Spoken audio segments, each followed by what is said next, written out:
নমস্কার বন্ধুগণ, আমি আমার অমানিভা মুখার্জি ব্লগ হরিকথা চ্যানেলে তোমাদেরকে স্বাগত জানাচ্ছি। আমি আজকে এসেছি সারদা শীষ রামকৃষ্ণ মন্দিরের 25 বছর পূর্তি উপলক্ষে আমাদের একটা অনুষ্ঠানের আয়োজন করা হয়েছে। সেখানে সমস্ত মহারাজরা আসবেন, বেলুড় মঠ, দক্ষিণেশ্বর থেকে সব আসবেন। সেইখানে আমরা তাদের মধুর অমৃতময় বাণী শোনার জন্য উপস্থিত হয়েছি। এখানে আমরা এসেই আগে চা পান করে নিলাম। এরপর আমরা যেখানে মূল অনুষ্ঠান হচ্ছে সেখানে ঢুকবো এবং সেখানে অমৃত কথা শ্রবণ করব। বন্ধুগণ, তোমরা আমার সাথে চলো এবং এই অমৃত কথা তোমরাও শ্রবণ করো। আমাদের সকলের মঙ্গল হোক।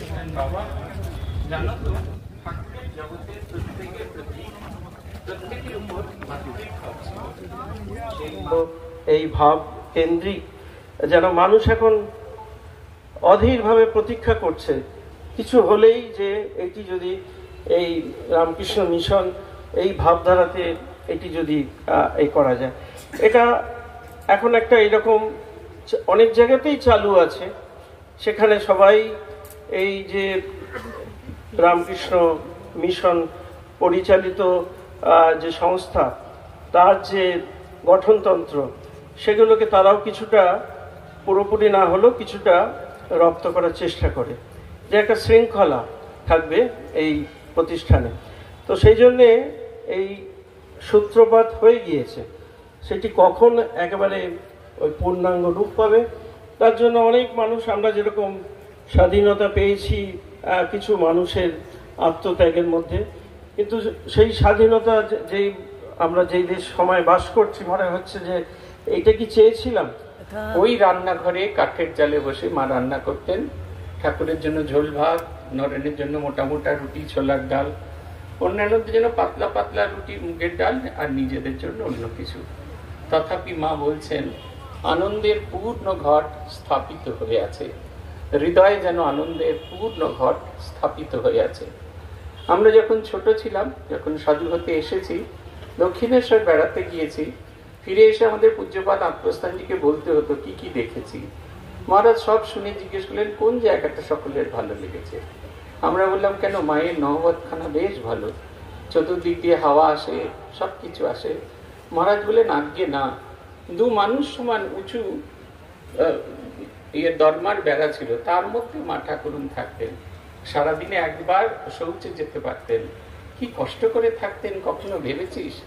তারপরে খানিকক্ষণ চুপ করে থাকলেন, থেকে বললেন, আসলে জীবনটাকে যদি উঁচু সুরে বাঁধা যায়, তাহলে যে সমস্ত জাগতিক সুখ এসবের জন্য আমরা ছুটে বেড়াই, সেগুলো আমাদের কাছে আন বলে বোধ হয়। মায়েরই আরেকটি ছবি, সাধিকা শ্রী সারদার আরেকটি ছবি আমাদের কাছে তুলে ধরেছিলেন। যোগিন মা বলছেন, মা 4টের সময় উঠে স্নানাদি সেরে ধ্যান করতেন। 1.5 ঘন্টা কাটত তার পুজো জপ ধ্যান। তারপরে সিঁড়ির নিচে রান্না করতেন। রান্না শেষ হলে ঠাকুরকে স্নানের জন্য তেল মাখাতে যেতেন। ঠাকুর 10:30 বা 11টায় আহার করতেন। ঠাকুর স্নানে গেলে দ্রুত মা খাবার জল এবং আসন পিছিয়েতেন, তারপর খাবার নিয়ে আসতেন। ঠাকুরকে বসিয়ে খেতে দিতেন, গল্প করে করে খেতে দিতেন, যাতে ঠাকুরের মন সমাধিতে না যায়। ঠাকুর ফিরে এলে, ঠাকুর বিশ্রাম করতে গেলে মা একটু জল খেতেন। এরপরে তিনি ওই 1টার সময়, 1টা বাজলে কলের যখন বাঁশি বাজত, তারপরে 2টো নাগাদ তিনি খেতেন। সামান্য বিশ্রাম করে 3টের সময় তিনি ওপরে উঠে দোতলার সিঁড়িতে পশ্চিমের রোদ্দুরে চুল ছেড়ে দিয়ে চুলটিকে শুকোতেন। তারপরে আলো ঠিক করে তোলা জলে কোনো রকমে মুখ হাত পা কাপড় ধুয়ে জপ ধ্যান করতে বসতেন। তারপরে রাতে রান্না করতেন, সকলকে খাইয়ে তারপরে তার বিশ্রাম। 1 দিন 2 দিন না, দিনের পর দিন এই মূর্তিকে তৈরি করছেন, একটি কঠোর সাধন মূর্তি, যাতে আগামী দিনে সন্দেহান গোষ্ঠী মানুষ যাতে না বলে যে শ্রীরামকৃষ্ণ তার ভিতরে শক্তি সঞ্চার করে দিয়েছে, অতএব তিনি তো শক্তিশালী। তা না, তিনি অবশ্যই শক্তিশালী, কিন্তু তিনি আমাদের চোখের সামনে একটি উদাহরণ দিয়ে দেখিয়ে দিয়েছেন শক্তি ধারণ করবার ক্ষমতাকে ধীরে ধীরে ধীরে নিজ সাধন ভজনের মাধ্যমে কেমন করে জাগাতে হয়। এইখানেই শেষ নয়, যদি কোনোদিন মায়ের একটু উঠতে দেরি হতো, দরজার তলা দিয়ে এক ঘটি জল ঢেলে দিয়ে যেতেন, যাতে তাড়াতাড়ি তারা উঠতে পারেন। বিছানা টিছানা ভিজে যাওয়ার ভয় মা এবং লক্ষ্মী দিদি উঠতেন। মা ঠাকুর যখন বুঝে গেলেন যে এই মূর্তি এবার আগামী দিনে অজস্র মানুষের ভার বহন করতে পারবে, তখন কাশীপুরে একদিন তিনি মাকে কিছু একটা বলতে চাইছিলেন। মা জিজ্ঞাসা করলেন, কি বলবে, বলোই না। ঠাকুর বললেন, হ্যাঁ গা, তুমি কি কিছু করবে না, এই সব করবে? মা বললেন, আমি মেয়ে মানুষ, আমি কি করে করতে পারি? ঠাকুর বললেন, না না, তোমাকে অনেক কিছু করতে হবে। আবার একদিন কাশীপুর অবস্থানকালে তিনি বলেছিলেন, দেখো কলকাতার লোকগুলি যেন অন্ধকারে পোকার মতো কিলবিল করছে, তুমি তাদের দেখো। এই কলকাতার লোক বলতে তিনি আধুনিক সভ্য সমাজকে বোঝাতে চাইছেন। আমাদের সব আছে, কিন্তু মনেতে এত কষ্ট যে আমরা কোনো রকম ভাবে আলো খুঁজে পাচ্ছি না, অন্ধকারে কিলবিল করে ঘুরে বেড়াচ্ছি। মা বললেন, আমি মেয়ে মানুষ, তা কি করে হবে? ঠাকুর বললেন, এ আর কি করেছে, তোমাকে অনেক বেশি করতে হবে। মা ঠাকুরকে শান্ত করে বললেন, সে যখন হবে তখন হবে, তুমি এখন খাও। ঠাকুর তার শাশুড়ি মা শ্যামা সুন্দরী দেবীকে তিনি কথা দিয়েছিলেন যে, শাশুড়ি ঠাকুরুন, আপনার যে মেয়ের যে সন্তান হয়নি সেজন্য আপনি দুঃখ করবেন না, আপনার মেয়ের এত ছেলে মেয়ে হবে, শেষে দেখবেন মা ডাকের জ্বালায় আবার অস্থির হয়ে উঠবে। ঠাকুর তার জীবদ্দশায় দেখে গেলেন মা একটু একটু করে তার ভার গ্রহণ করতে শুরু করেছেন। দক্ষিণেশ্বরে রাত্রি যাপন করে সাধন ভজনের উদ্দেশ্যে রাখাল, বাবুরাম, লাটু আর বুড়ো গোপাল আছে। ঠাকুর ঠিক করে দিয়েছেন কে কতটা খাবে। রাখালের জন্য বরাদ্দ 6টি রুটি, লাটুর জন্য 5টি রুটি, বুড়ো গোপাল এবং বাবুরাম মহাজের জন্য 4টি রুটি। ঠাকুর একদিন জিজ্ঞাসা করে জানতে পারলেন বাবুরাম মহাজের কাছে যে মা জোর করে আরো বেশি বেশি করে রুটি খাওয়ান। ঠাকুর অনুযোগ করছেন, বলছেন যে ওরা এখানে থাকে, রাত্রিরে থেকে সাধন ভজন করবে বলেই তো। মা তাতে বলছেন, ও দুখানি রুটি খেয়ে বেশি খেয়েছে বলে তুমি এত ভাবছো কেন? তাদের ভবিষ্যৎ আমি দেখব, তুমি ওদের খাওয়া নিয়ে কোনো গালাগালি করবে না। ঠাকুর খুব আনন্দিত, শ্রী শ্রী মা তার ভার গ্রহণ করেছেন। তিনি জগতের সবার কাছে মাতৃভাবে প্রকাশিত হওয়ার সেই যে সূর্যটি দিকচক্র বলে আলো দেখা গিয়েছে, ধীরে ধীরে সেই আলো জগৎকে ছেয়ে ফেলবে, এই দৃশ্যটি শ্রীরামকৃষ্ণদেব কল্পনা করেছেন। এখন এই যে শ্রী শ্রী মায়ের মাতৃ করুণা এই পাবার কারা যোগ্য? শুধু কি রাখাল, নরেন, যোগেন, বাবুরাম এরাই কি যোগ্য? আর কারা যোগ্য নয়? সিস্টার নিবেদিতা তার একটি চিঠিতে লিখছেন, সত্যি তুমি ঈশ্বরের অপূর্বতম সৃষ্টি, শ্রীরামকৃষ্ণের বিশ্ব প্রেমের ধারণের নিজস্ব পাত্র। যে স্মৃতিটুকু তিনি তার সন্তানদের জন্য রেখে গেছেন, যারা নিঃসঙ্গ, যারা নিঃসহায়। কাদের জন্য এই মাতৃভাব, কাদের জন্য মায়ের প্রয়োজন? নিবেদিতা বলছেন, যারা নিঃসঙ্গ, যারা নিঃসহায়। বাবুরাম, রাখাল, নরেন এদের জন্য তো আছেই, না আমাদের মতো খেঁদা পেঁচা বোঁচা তাদের জন্য, যাদের এই জগৎ সংসারে কেউ নেই, যাদের এই জগৎ সংসারে ধরে রাখার মতো কেউ নেই, নিঃসহায়, নিঃসঙ্গ, জীবনে যারা আলো খুঁজে পাচ্ছে না, তাদের জন্য। ভেবে দেখুন পদ্মবিনোদের কথা। পদ্মবিনোদ অত মদ খেয়েছেন, শরদানন্দজি বলছেন যে কেউ দরজা খুলবে না, কেউ কোনো আওয়াজও করবে না। পদ্মবিনোদ আর কোথাও খুঁজে পাচ্ছেন না, মায়ের ঘরের জানলাটির তলায় দাঁড়িয়ে দাঁড়িয়ে কাঁদছেন, গান গাইছেন। মা জানলা খুলে বলছেন, উঠেছো মা গো, তাহলে এই অধম সন্তানের প্রণাম গ্রহণ করো। ওই রাস্তার মধ্যে গড়াগড়ি খাচ্ছেন। আমাদের কাছে মনে হতে পারে এটা কিরকম যেন বাড়াবাড়ি দিচ্ছে, কিন্তু এই যে ভালোবাসা, এই ভালোবাসাটা কোনো শব্দ দিয়ে, কোনো আচরণ বিধি দিয়ে আলোচনা করা যায় না। ডাকাত আমজাদ যে চুরি করে সে কথা মা জানেন।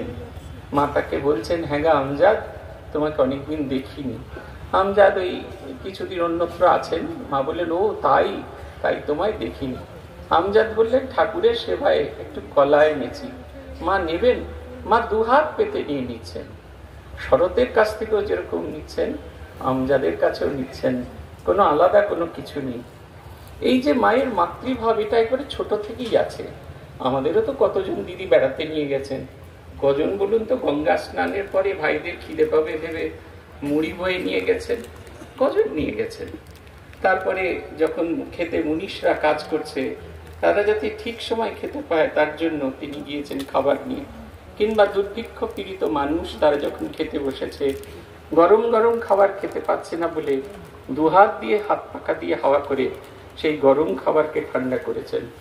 আমাদের মধ্যে এই জিনিসটা কে কোথায় কবে দেখেছে? মায়ের ভেতরে ছোট থেকে এই মাতৃভাবটি ছিল, সেই ভাবটি যেন বিকশিত হয়ে উঠল শ্রীরামকৃষ্ণের স্পর্শে। শ্রীরামকৃষ্ণ জীবনের যে জীবৎকাল, যতদিন তিনি বেঁচে ছিলেন, মায়ের যখন ঠাকুর চলে গেছেন মায়ের বয়স 34, আর মা যখন চলে গেলেন মায়ের বয়স 68। এই পুরো জীবনটি যেন দুটো খণ্ডে বিভক্ত, একটি শ্রীরামকৃষ্ণের বিবাহে আলোকিত, একটি মাতৃবিবাহে আলোকিত, দুটো আলাদা আলাদা খণ্ড। সেইটি একদম অনন্য। শ্রীরামকৃষ্ণ বোধহয় এই কাজগুলি কখনো করেননি। মা বসে আছেন বারান্দায়, জপ করছেন।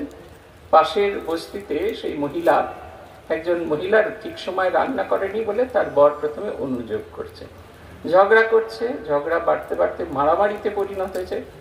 এমন মারামারি হয়েছে যে মহিলা ঘরের বাইরে এসে ছিটকে পড়েছেন। মা জব আর ধরে রাখতে পারলেন না, উঠে দাঁড়িয়ে সে প্রায় পেট অব্দি ঝুলিয়ে বারান্দা থেকে বলে, মোলো যা, মেরে ফেলবি নাকি? এই যে দেখুন, আর সেই সহমর্মী, সেই কন্যাটি মাকে সহমর্মী হিসেবে পেয়ে ঝরঝর করে কাঁদছেন। আর লোকটিও যেন তার অপরাধ বুঝতে পেরে একেবারে যেরকম সাপের মাথায় মন্ত্রপুত ধুলো দেয়া হয় সেরকম শান্ত হয়ে গেল। এর জন্য মা। তারপরে বিদেশিনী তিনি এসেছেন, তার কন্যা অসুস্থ হয়ে পড়েছে। মায়ের কাছে বলতে এসেছেন, তার বিশ্বাস মা যদি প্রার্থনা করেন তাহলে তার কন্যা সুস্থ হবে। মা গিয়ে ঠাকুরের কাছ থেকে একটি অর্ঘ্য এবং ঠাকুরকে দেখিয়ে একটি বেদানা নিয়ে এলেন। বললেন, এই অর্ঘ্যটি তোমার মেয়ের মাথায় ঠেকিয়ে দিও। জিজ্ঞেস করছেন যে এরপরে কি করব? বলছেন, মা বললেন কোনো জলাশয় কোথাও ফেলে দিও। তিনি বলছেন, না, এটি আমি ফেলবো না, এটি রুমালের মধ্যে করে মুড়ে রেখে দেবো। মায়ের স্পর্শ করা জিনিস, এও যেন একবারে অতি দামি একটি জিনিস। সিস্টার নিবেদিতা এসছেন, স্বামীজির খুব ভয়, মা যদি গ্রহণ না করেন তাহলে কেমন করে হবে। মা তাকেও গ্রহণ করলেন। বললেন, আমি বাপু তোমার অত বড় নাম বলতে পারবো না, আমি তোমার খুকি বলে ডাকবো। কিন্তু এই প্রতিষ্ঠানটি একেবারে 365 দিন, হয়তো আর উপস্থিতির হারটি কখনো একটু কম বেশি থাকে, কিন্তু এইটিকে বয়ে নিয়ে চলেছেন এবং 25 বছর ধরে এই ভাবধারাটাকে নিয়ে যাওয়া, এটা একটা সত্যি যারা প্রতিষ্ঠানের সঙ্গে যুক্ত আছেন কম বেশি প্রত্যেকেই সেই অভিজ্ঞতার সাক্ষী। তো আমি সেই জন্যে এই উপলক্ষে যে আমিও এখানে আসবার সুযোগ পেয়েছি এবং একটু আগেই আমাদের স্তবপ্রিয়ানন্দজির যে মাতৃ অনুধ্যান, সেটিও আমি আপনাদের মতো আমিও সেটি সাক্ষী হয়ে থাকতে পারছি, সেজন্য আমি তাদের কাছে আমার কৃতজ্ঞতা জ্ঞাপন করি। আমার জীবনবাবু আমাকে জিজ্ঞাসা করছিলেন, তা আমি অত কিছু গভীরভাবে চিন্তা ভাবনা করে কিছু বলিনি যে কি সাবজেক্টের কথা। তো যাই হোক, তিনি একটি সাবজেক্ট রেখেছেন আমার জন্যে। তো আমি আপাতভাবে একটু ঠাকুরমা স্বামীজির কথা নিয়ে চর্চা এখানে করবার চেষ্টা করব। স্বামী বিবেকানন্দ বলেছেন যে শ্রীরামকৃষ্ণের আবির্ভাবের সঙ্গে সঙ্গে সত্যযুগের প্রতিষ্ঠা হয়েছে। এই সত্যযুগ প্রতিষ্ঠা করতে শ্রীরামকৃষ্ণকে অনেক পরিশ্রম করতে হয়েছে, সাধন ভজন করতে হয়েছে। শ্রীরামকৃষ্ণ তার একটি পরিমাপও দিয়েছেন যে তিনি 16 টাং করেছেন। এখন এই টাং কথাটা কি আমি খুব একটা জানি না, কিন্তু শ্রীরামকৃষ্ণ যা তার যে সাধনা, তার মধ্যে আমরা একটি ঘটনার কথা জানি। শ্রীরামকৃষ্ণের জীবনীতে আছে, দক্ষিণেশ্বরে আর সন্ধ্যা হয়ে গিয়েছে, সূর্য অস্তমিত হয়েছে, মন্দিরে মন্দিরে কাসর ঘণ্টা নিনাদ হচ্ছে। শ্রীরামকৃষ্ণ মাতৃদর্শন হচ্ছে না বলে জগন্মাতার উদ্দেশ্যে করে তিনি কাঁদছেন। সেই কান্নাটা মাটিতে মুখ ঘষে ঘষে কাঁদছেন, মুখ দিয়ে রক্ত বেরিয়ে যাচ্ছে, এরকম ভাবে কাঁদছেন। একেবারে আকুলি বিকুলি হয়ে গিয়েছেন, মায়ের দর্শন পাচ্ছে না বলে। দক্ষিণেশ্বরে অনেক মানুষ আসতেন, তাদের মধ্যে সবাই যে খুব ভক্ত সেরকমও নয়, ভিজিটার্সের মতো অনেকে আসতেন। তারা কেউ কেউ দেখে ভাবতেন যে এর বোধহয়, কেউ কেউ আবার বললেন যে এর বোধহয় শব্দ মাতৃবিয়োগ হয়েছে, অর্থাৎ গর্ভধারিণী তিনি হয়তো গত হয়েছেন। সেই জন্য আমরা যেরকম গর্ভধারিণীর বিয়োগ ব্যথায় আমাদের প্রাণ কাঁদে, ইনিও বোধহয় এই সেই রকমই কান্না কাঁদছেন। তা বললেন শব্দ হয়তো এই মাতৃবিয়োগ হয়েছে, সেই জন্য এরকম কাঁদছেন।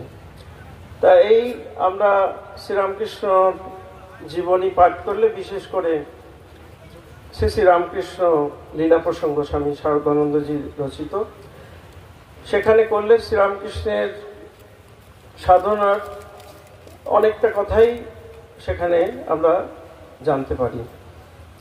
বিশেষ করে শ্রীরামকৃষ্ণের একটা বিশেষ অবস্থা এই তার হতো, সেটি হচ্ছে ভাবমুখ। সেই ভাবমুখের কথা শরৎ মহারাজ স্বামী শারদানন্দজি যেইভাবে ব্যক্ত করেছেন, ওটি না বললে আমরা হয়তো বুঝতেও পারতাম না। কারণ এই ভাবমুখে থাকার সময় শ্রীরামকৃষ্ণের যে অবস্থা হতো, একবার দক্ষিণেশ্বরেই শ্রীরামকৃষ্ণদেব আছেন, আর তিনি জগন্মাতার উদ্দেশ্যে প্রণাম করতে গেছেন। মাকে দায়িত্ব দিয়ে গেছেন ঘরটা একটু পরিষ্কার করে রাখতে, বিছানা টিছানা সব পরিষ্কার করে রাখতে। শ্রীরামকৃষ্ণদেব জগন্মাতার উদ্দেশ্যে প্রণাম করে আসছেন তার নিজের ঘরে, পাটা খুব টলছে, মদ খেলে যেরকম পা টলে সেরকম পা টলছে।